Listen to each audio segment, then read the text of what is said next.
अर्जुन के मुंह से वह मंत्र सुनकर राजन बहुत ही ज्यादा घबरा गया था। उसने कांपती आंखों से अर्जुन की तरफ देखा, जो कमरे के बीचों बीच खड़ा होकर उसी मंत्र को लगातार दोहरा रहा था। उसकी आवाज में अब एक अजीब सी गूंज थी, जैसे वो सिर्फ बोल नहीं रहा बल्कि कोई शक्ति उसके जरिए बोल रही हो। राजन धीरे धीरे उसकी ओर बढ़ा। उसे अर्जुन की पीठ दिख रही थी और उसके पूरे शरीर से जैसे एक ठंडी लहर निकल रही थी। कमरे का माहौल भारी होता जा रहा था। दीवारें जैसे सन्नाटे से भर गई थी और एक अजीब सी गंध हवा में फैल रही थी। राजन ने डर के बावजूद हिम्मत जुटाई और अर्जुन के कंधे पर हाथ रखने के लिए आगे बढ़ा। लेकिन जैसे ही उसका हाथ अर्जुन के कंधे तक पहुंचा, अर्जुन अचानक पलट गया। राजन का दिल जोर से धड़क उठा। उसके सामने जो चेहरा था वो अर्जुन का था, लेकिन अब वैसा नहीं रहा। उसकी आंखों की पुतलियां पूरी तरह से काली हो चुकी थीं। उनमें कोई सफेदी नहीं बची थी। चेहरा एकदम सूना और भावहीन था, जैसे किसी मुर्दे में जान डाल दी गई हो। उसकी मुस्कान बहुत हल्की थी, लेकिन उतनी ही डरावनी भी। ये देखकर राजन के होश उड़ गए। उसके शरीर से जैसे सारा खून सूख गया हो। अर्जुन की नजरें उसकी आंखों में सीधी उतर रही थीं। राजन उसे देखकर कांपने लगता है, पर डर के मारे वो हिल भी नहीं पा रहा था।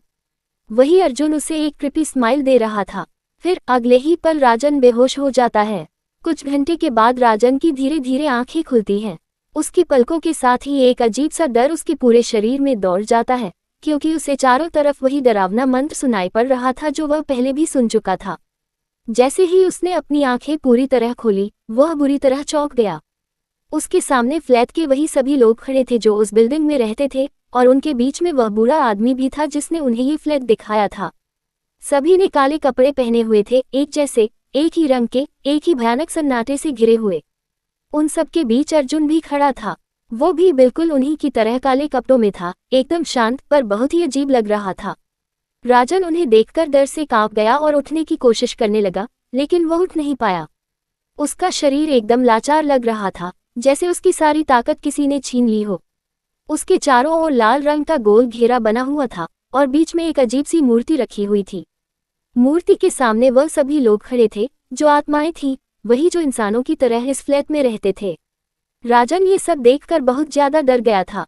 उसे कुछ भी समझ नहीं आ रहा था कि उसके साथ क्या हो रहा है। तभी उसकी नज़र निशा पर गई। निशा की आंखें अब लाल थीं और वह एकटक राजन को घूर रही थी।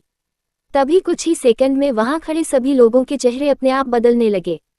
उनकी खाल पिघलने लगी, चेहरों से मांस झरने लगा और सब बहुत ही डरावने लगने लगे। ये देखकर राजन की चीख ही निकल पड़ी। अर्जुन अब भी चुपचाप खड़ा था और वही डरावना मंत्र लगातार पढ़ रहा था। राजन के कानों से खून बहने लगा। मंत्र की आवाज अब उसके दिमाग में हथौड़े की तरह बज रही थी। राजन ने घबराकर अपनी आंखें बंद कर ली और अपने गले में पहना हुआ लॉकेट कसकर पकड़ लिया। जैसे ही उसका हाथ लॉकेट को छूता है, सब लोग गुस्से में उसे देखने लगते हैं। निशा गुस्से में चिल्लाती है, इस लॉकेट को दूर करो वरना हम इसकी बलि कभी नहीं चढ़ा पाएंगे। निशा की बात सुनकर अर्जुन उसके पास आता है। उसका चेहरा अब एकदम सख्त हो गया था। वह गुस्से में बोलता है, अपना वो लॉकेट निकाल के फेंक दे। राजन कांपते हुए बोलता है, अर्जुन तुझे क्या हो गया है? तू ऐसे क्यों बोल रहा है? तब अर्जुन गहरी सांस लेते हुए उसे बताता है, उस रात जब मैंने वह दरवाज़ा खोला और मंत्र की आवाज़ सुनी, तभी ये सब मुझे घेर कर ले गए। इन्होंने मुझे मार दिया। राजन, अब मैं तेरा दोस्त अर्जुन नहीं रहा, मैं भी अब इन्हीं का हिस्सा बन चुका हूँ। पर तू बच गया क्योंकि तेरे पास ये लॉकेट था, लेकिन अब तुझे भी हमारा हिस्सा बनना पड़ेगा। राजन उसकी ये बात सुनकर रोते हुए बोलता है, नहीं अर्जुन, तू ऐसा नहीं है। प्लीज़ मुझे यहाँ से जाने दे। मैं तुझे वादा करता हूँ कि तेरे माँ बाप का ध्यान रखूंगा, तेरी बहन की शादी अच्छे लड़के से करवाऊंगा, तेरी आत्मा की शांति के लिए पूजा करवाऊंगा। तू इन सब का हिस्सा नहीं बन सकता। अर्जुन, खुद को पहचान। अर्जुन की आंखें ये सुनकर भर आती हैं। वो अंदर ही अंदर कांपने लगता है क्योंकि वो अपने परिवार से बहुत प्यार करता था और इसलिए शहर आया था कि कुछ पैसे कमाकर अपनी बहन की शादी अच्छे लड़के से करवा सके, पर अब वह पूरी तरह पिशाच बन चुका था। लेकिन राजन की बातें सुनकर उसके अंदर का इंसान जागने लगता है। तभी निशा चिल्लाती है, अर्जुन, इसकी बातों में मत आओ, बोलो इसे लॉकेट फेंक दे। अर्जुन उसकी तरफ देखता है, फिर वह धीरे धीरे अपना हाथ उठाता है। जैसे ही उसका हाथ ऊपर जाता है, सामने रखी वो अजीब मूर्ति जमीन पर गिर जाती है और चकनाचूर हो जाती है। ये देखते ही वहां खड़ी सभी आत्माएं एकदम बेकाबू हो जाती हैं, जैसे पागल हो गई हों। वो सब मूर्ति को उठाने की कोशिश करने लगती हैं। अर्जुन, जो अब कुछ ही पलों के लिए इंसान जैसा लग रहा था, राजन की तरफ देखता है और चीख कर बोलता है, भाग जा यहाँ से और कभी वापस मत आना। ये मुर्दों का फ्लैट है राजन, भाग जा। राजन पूरी हिम्मत जुटाकर उठता है। उसका शरीर अब भी कांप रहा था, लेकिन वह अपने लॉकेट को कसकर पकड़ता है और दौड़ पड़ता है। उसे ऐसा लग रहा था कि बहुत सारे लोग उसका पीछा कर रहे हैं, लेकिन वो रुका नहीं। वह लगातार माता रानी का नाम लेते हुए दौड़ता रहा। जैसे ही वह फ्लैट के बाहर पहुंचा, सब कुछ एकदम शांत हो गया। उसने पलटकर देखा, पीछे बिल्कुल वैसा ही नजारा था जैसा पहले था। सभी लोग वैसे ही खड़े थे जैसे आम इंसान हो, पर उनकी आंखों में गुस्सा साफ नजर आ रहा था। उन सबके बीच अर्जुन खड़ा था। अर्जुन ने उसकी तरफ देखा और शांत स्वर में बोला, अपना वादा पूरा करना राजन, यहाँ लौटकर कभी मत आना, चला जा। राजन चुपचाप सर हिलाता है और फिर बिना कुछ बोले वहां से चला जाता है। किसी तरह से राजन की जान बच गई थी। वो जैसे तैसे करके गांव वापस आ गया। उसके चेहरे पर थकान, डर और पछतावे की एक अजीब छाया थी। उसने मन ही मन ठान लिया था, अब वह कभी भी दोबारा शहर लौटकर नहीं जाएगा। जब अर्जुन के माता पिता को पूरी सच्चाई पता चली तो वो फूट फूट कर रो पड़े। उन्हें यकीन नहीं हुआ कि उनका होनहार बेटा अब इस दुनिया में नहीं रहा, और जो कुछ हुआ वो किसी आम हादसे से कहीं ज्यादा डरावना था। पर राजन ने अपना हर वादा पूरा किया, जैसा उसने अर्जुन से किया था। उसने अर्जुन के माँ बाप का वैसे ही ख्याल रखा जैसे अपना कर्तव्य होता है। अर्जुन की छोटी बहन की शादी भी उसने एक अच्छे सुलझे हुए लड़के से करवाई, जो अर्जुन जैसा ही था, शांत, समझदार और अच्छा इंसान। और फिर उसने अर्जुन की आत्मा की शांति के लिए एक बड़ा सा पूजा करवाया, जिसमें पूरे गांव ने हिस्सा लिया।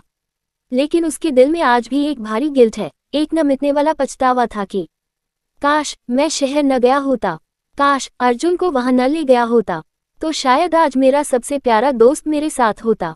पर नियति के आगे किसी की नहीं चलती। उधर शहर में वो फ्लैट आज भी वैसे का वैसा ही है, बिल्कुल शांत, बिल्कुल साफ सुथरा, बिल्कुल आम दिखने वाला। पर जो दिखता है वह होता नहीं, और जो होता है वह दिखता नहीं।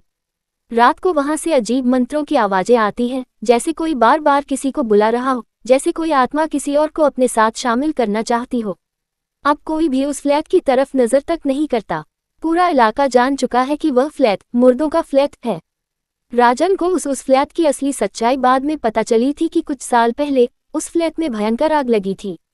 वहां एक साधना चल रही थी, तांत्रिकों की काली पूजा की साधना, जो असफल हो गई थी और उस आग में फ्लैट के सभी लोग मारे गए थे। पर उनकी आत्माएं आज भी वहीं अटकी हैं, वो शांति नहीं पा सकी, इसलिए कभी मुक्त नहीं हो पाई।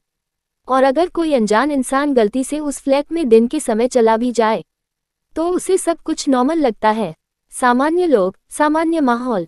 लेकिन जैसे ही रात होती है वह सभी इंसान शैतान बन जाते हैं।